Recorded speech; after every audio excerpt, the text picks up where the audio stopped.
पहला पाठ दानिएल 9 वचन 4 से 10। प्रभु महान एवं भीषण ईश्वर, तू अपना विधान बनाए रखता है। तू उन लोगों पर दया दृष्टि करता है जो तुझे प्यार करते और तेरी आज्ञाओं का पालन करते हैं। हम लोगों ने पाप किया है, हमने अधर्म और बुराई की है, हमने तेरे विरुद्ध विद्रोह किया है।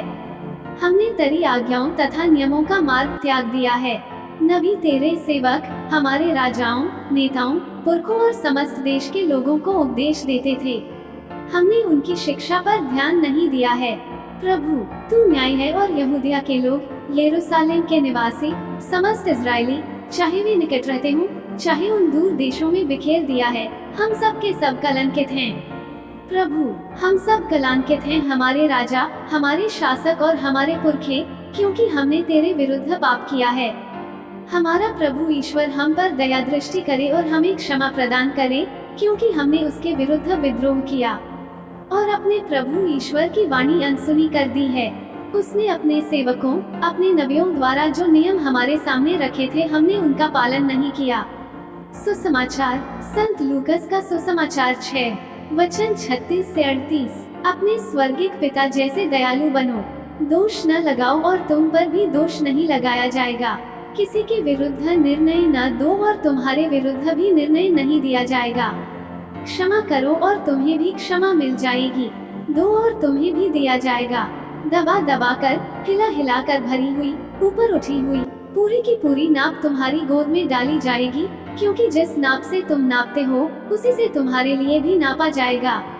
मनन चिंतन। जैसे ही हम इस पवित्र उपवास और परहेज के मौसम में यात्रा करते हैं, तो आज का सुसमाचार पाठ लूकस 6 हमें ईश्वर की असीम कृपा और उस कृपा को दूसरों तक पहुंचाने के महत्व पर चिंतन करने का निमंत्रण देता है। यीशु हमें आदेश देते हैं, दयालु बनो जैसे तुम्हारा पिता दयालु है। उपवास हमें एक अनोखा अवसर प्रदान करता है, जिससे हम ईश्वर की कृपा की गहराई समझ सकें और अपने अंदर एक दयालु हृदय को उगाएं।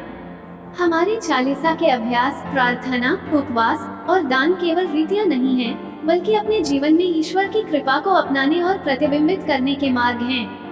इन पदों में यीशु हमें कृपा के आदान प्रदान के बारे में सिखाते हैं। वो हमें निर्णय या निंदा न करने, बल्कि क्षमा और उदारता से देने का आह्वान करते हैं।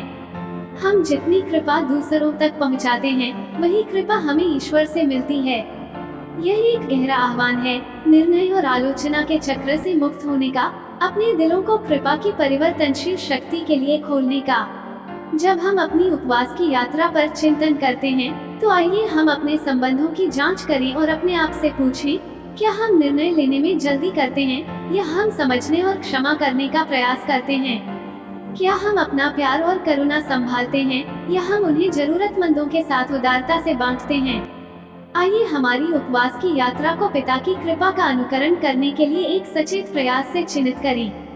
हम दया, क्षमा और उदारता के बीज बोएं, विश्वास करते हुए कि ऐसा करके हम अपने आप को उस बहुतायत की कृपा के लिए खोलते हैं, जिसे ईश्वर हमारे जीवन में डालने की लालसा रखता है। आमीन।